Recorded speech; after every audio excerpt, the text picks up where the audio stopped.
Hello and very warm welcome to the tax express. आज के इस वीडियो में हम जीएसटी में एक इम्पॉर्टेंट कॉन्सेप्ट पर चर्चा करेंगे और उसको कुछ प्रैक्टिकल एग्जांपल्स एवं जुडिशियल केस स्टडीज़ के माध्यम से समझेंगे। और वो कॉन्सेप्ट है कंपोजिट सप्लाई।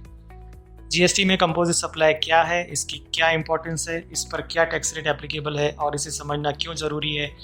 इन सभी सवालों का जवाब जानने के लिए जुड़े रहिए इस वीडियो के अंत तक। सबसे पहले समझते हैं कि कंपोजिट सप्लाई को जीएसटी में किस तरह डिफाइन किया गया है। इसकी definition section 2 subsection 30 of the CGST act 2017 में प्रोवाइड की गई है। इस डेफिनेशन के अकॉर्डिंग कंपोजिट सप्लाई एक ऐसी सप्लाई है जिसमें दो या दो से अधिक गुड्स या सर्विसेज एक कंजंक्शन में यानी कि एक दूसरे के साथ सेल की जाती हैं या सप्लाई की जाती हैं, और जो goods and services naturally bundled होती हैं। यानी नेचुरली बंडल होने का तात्पर्य ये है कि कोई भी दो गुड्स या दो सर्विसेज या एक गुड और एक सर्विस एक दूसरे से इस तरह से रिलेटेड है कि वो एक दूसरे पे डिपेंड हैं, उनको सेपरेटली सप्लाई नहीं किया जा सकता और उनको नेचुरली बंडल्ड के रूप में सप्लाई किया जाता है। यानी वो एक दूसरे से इस तरह जुड़ी हुई हैं कि वो एक नेचुरल बंडल का फॉर्म क्रिएट करती हैं। जैसे फॉर एग्जांपल एक टूथपेस्ट के साथ अगर एक टूथब्रश ऑफ़र किया जाता है एक सिंगल प्राइस में, जो उस टूथपेस्ट की प्राइस होती है, तो वो कंपोजिट सप्लाई कहलाएगी। इसी तरह अगर किसी बॉल पॉइंट पेन के साथ एक refill free of cost provide की जा रही है तो वो भी कंपोजिट सप्लाई है, क्योंकि यहाँ पर ये दोनों गुड्स एक दूसरे के नेचुरल बंडल में हैं जिनको एक दूसरे के कंजंक्शन में ही सप्लाई किया जा सकता है, एक दूसरे से अलग सप्लाई नहीं किया जा सकता। इसी तरह हम बात करते हैं इंस्टॉलेशन सर्विसेज की। अगर कोई एसी आप इंस्टॉल करवाते हैं अपने घरों में, तो अगर आप कोई एसी खरीद के लाते हैं तो उसको आपको अपने घर में इंस्टॉल भी करवाना होता है, जिसके लिए इंस्टॉलेशन चार्जेस वेंडर आपसे लेवी करता है। एसी पे टैक्स रेट अलग है, इंस्टॉलेशन चार्जेस पे जो सर्विसेज के अंतर्गत आती है उस पर जीएसटी की रेट एप्लीकेबल होती है। यहाँ पर एसी प्लस एसी की जो इंस्टॉलेशन है, यानी कि एसी तो गुड्स हो गया और इंस्टॉलेशन सर्विस हो गया, तो इन दोनों को जब कंजंक्शन में नेचुरल बंडल फॉर्म में देखा जाए तो ये कंपोजिट सप्लाई कहलाती है।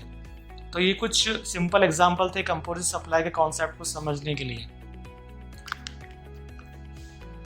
कंपोजिट सप्लाई के बारे में एक और ऑब्वियस क्वेश्चन आता है, और वो ये है कि हम अपनी कार को, अपने मोटर व्हीकल को वर्कशॉप भेजते हैं सर्विसिंग के लिए, तो वहाँ पर हमारा डोमिनेंट इंटेंशन हमारी मोटर व्हीकल की सर्विसिंग होता है,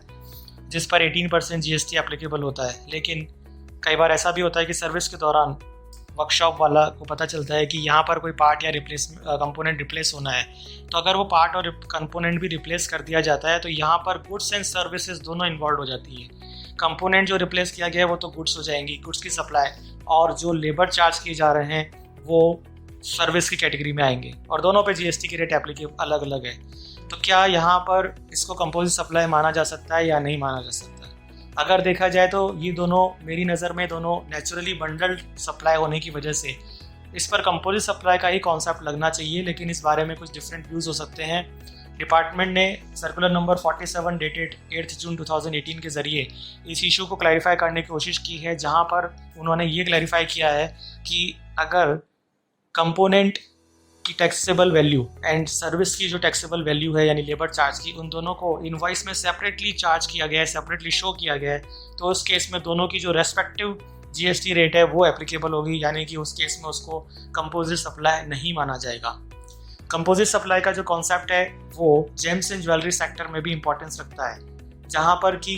किसी भी ज्वेलरी, गोल्ड ज्वेलरी या सिल्वर ज्वेलरी में जो ऑर्नामेंट होता है उसके साथ साथ मेकिंग चार्जेस भी कस्टमर से लिए जाते हैं।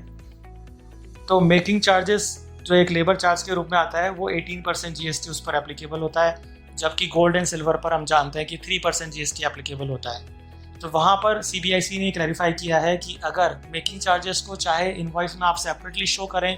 या उसमें इंक्लूड करके बिल बनाएं, दोनों ही केसेस में वो कंपोजिट सप्लाई मानी जाएगी और एंटायर ट्रांजेक्शन पर आपको 3% यानी कि जो प्रिंसिपल सप्लाई है, डोमिनेंट सप्लाई है, उसकी रेट एप्लीकेबल होगी।